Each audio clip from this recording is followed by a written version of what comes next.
Good afternoon everyone. నేను మీ రాజీ. ఈరోజు మనం మే నెలలో కరెంట్ అఫైర్లో భాగంగా ఒక ఇంపార్టెంట్ టాపిక్తో మేము ముందుకు వచ్చాను. అయితే అంతకన్నా ముందు మన గుండెలో ధైర్యం, ఆత్మవిశ్వాసం ఎంత అవసరమో, బ్రెయిన్లో తెలివితేటలు ఎంత అవసరమో, అలాగే మన చేతిలో మనీ ఉండడం కూడా అంతే అవసరం. అవునా? మనీ లేకపోతే ఏ పని జరగదు కదా. అటువంటి మనీ వ్యవహారాలన్నీ చూసుకుని రిజర్వ్ బ్యాంక్ ఇండియా గురించి మనం కొన్ని విషయాలు తెలుసుకుందాం. Okay, reserve bank India RBI start చేసి ఏప్రిల్ 1, 2024కి 90 ఇయర్స్ కంప్లీట్ అయిందంట. ఆ సందర్భంగా 90 రూపీస్ కాయిన్ని పిఎం నరేంద్ర మోడీ గారు అలాగే ప్రజెంట్ గవర్నర్గా ఉన్న శక్తికాంత్ దాస్ గారు కలిసి 90 రూపీస్ కాయిన్ని రిలీజ్ చేశారనమాట. ఈ విశేషాలన్నిటి గురించి చూద్దాం. ఓకే, ప్రపంచంలో ఇండియా జీడిపి వృద్ధి రేట్లో 15% కలిగి ఉంది. ఓకే, ఇంపార్టెంట్ పాయింట్స్ మాత్రం చూద్దాము. అయితే ఆర్బీఐ యొక్క హిస్టరీ ఏంటో చూద్దాం. 1921లో ఒక ఇంపీరియల్ బ్యాంక్ని ఏర్పాటు చేశారు. కేంద్ర బ్యాంకుగా ఏర్పాటు చేస్తే అది అంత సమర్థవంతంగా పనిచేయకపోవడంతో 1926లో హిల్టన్ యంగ్ అనే వ్యక్తి నేతృత్వంలో రాయల్ కమిషన్ ఏర్పడిందనమాట. ఈ రాయల్ కమిషన్ ఏం చెప్పిందంటే దేశంలో ఒక కేంద్ర బ్యాంక్ ఉండాలని సూచించింది. కేంద్ర బ్యాంక్ ఉండాలని సూచించిన కమిషన్ ఏదండి అంటే చాలా చాలా ఇంపార్టెంట్, రాయల్ కమిషన్. ఎవరి నేతృత్వం అంటే Hilton young 1926లో.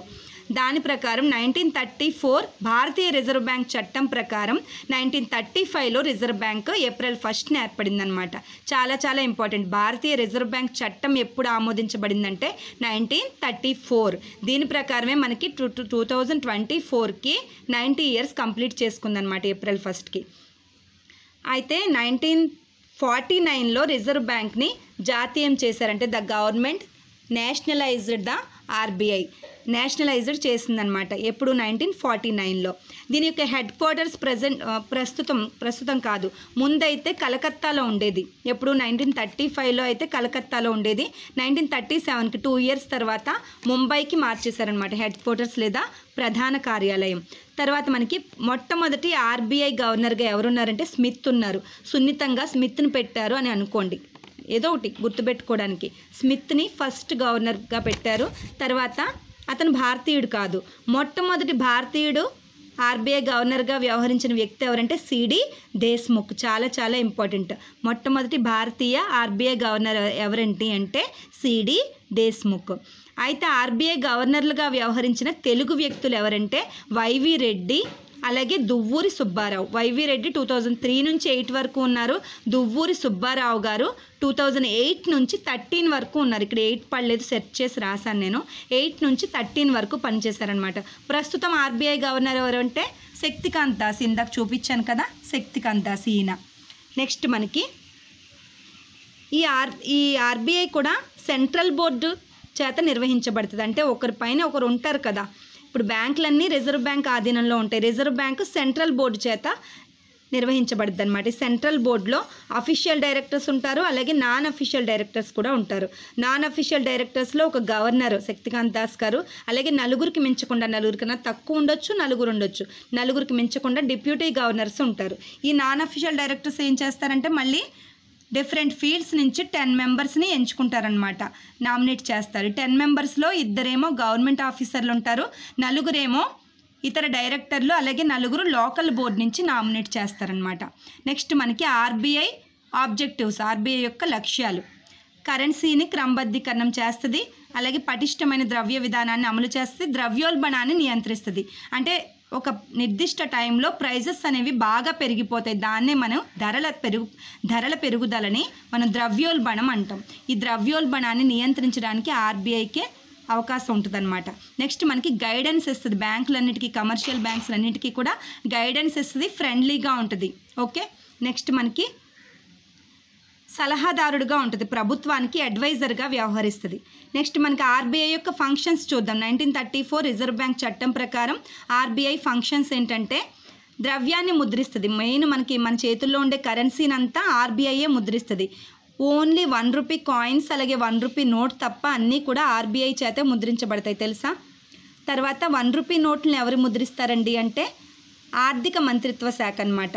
Ministry of finance మనకి 1 రూపీ కాయిన్స్ని నోట్లని ముద్రిస్తుంది అనమాట. కానీ పంపిణీ మళ్ళీ ముద్రించిన తర్వాత ఆ పంపిణీ డిస్ట్రిబ్యూషన్ అనేది మళ్ళీ రిజర్వ్ బ్యాంకే చూసుకుంటుంది. బిట్ ఇక్కడ తికమక చేసి అడగొచ్చు, 1 రూపీ కాయిన్స్ని ఎవరు డిస్ట్రిబ్యూట్ చేస్తారు, ఎవరు పంపిణీ చేస్తారంటే మళ్ళీ ఆర్బీఐఏ వస్తుంది.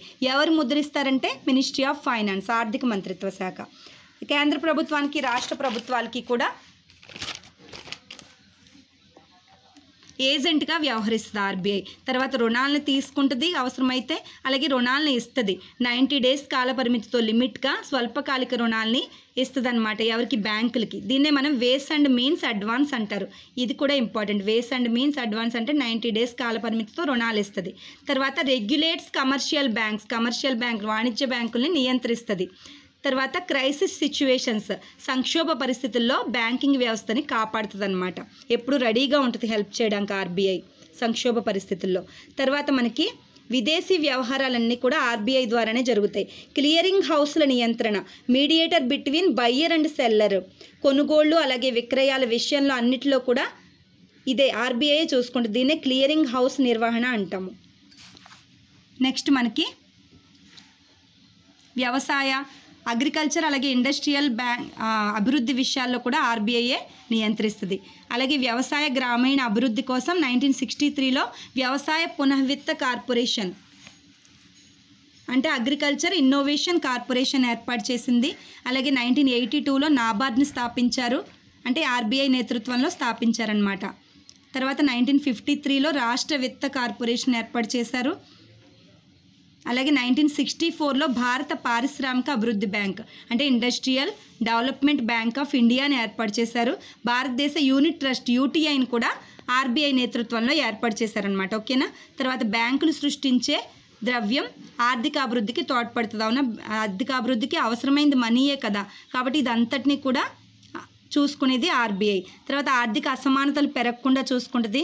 ధరల స్థాయి నియంత్రణ, ప్రైజెస్ అనేవి ఇంక్రీజ్ డిక్రీజ్లు అవ్వకుండా ఇదే చూసుకుంటుంది. తర్వాత సంపూర్ణ ఉద్యోగిత సాధించడం ఇదే చేస్తుంది. ఆదాయ అసమానతల్ని తగ్గిస్తుంది. ప్రాంతీయ సమానాభివృద్ధికి కూడా కృషి చేస్తుంది. ఓకేనా. ఆర్బీఐ యొక్క ఫంక్షన్స్ అన్నమాట, మెయిన్ ఫంక్షన్స్ అలాగే ఆబ్జెక్టివ్స్, ఇవన్నీ ముఖ్యమైన పాయింట్స్ అన్నీ నేను కవర్ చేశాను. ఓకేనా. ఆర్బీఐ గురించి వీలైతే మీరు కూడా ఈ మెటీరియల్ తీసుకుని కంప్లీట్గా చదవండి. ఒకసారి ఒక ఐడియా రావడం కోసం నేను ఇదంతా కంప్లీట్గా బిట్ పోకుండా చెప్పాను. ఒకసారి 2-3 సార్లు చూడండి, చూసి అబ్జర్వ్ చేయండి, మెయిన్ పాయింట్స్ నోట్ చేసుకోండి. ఓకేనా. అలాగే వీలైతే మళ్ళీ బుక్ తీసుకుని మీరు మళ్ళీ 2-3 సార్లు చదువుకున్నట్టయితే మీకు కంప్లీట్గా బ్రెయిన్లో ఉండిపోద్ది. ఓకేనా. ఇలాగ మరిన్ని కరెంట్ అఫైర్స్ కోసం నాకు ఛానల్ని వాచ్ చేస్తూ ఉండండి. ఓకేనా. Thank you so much.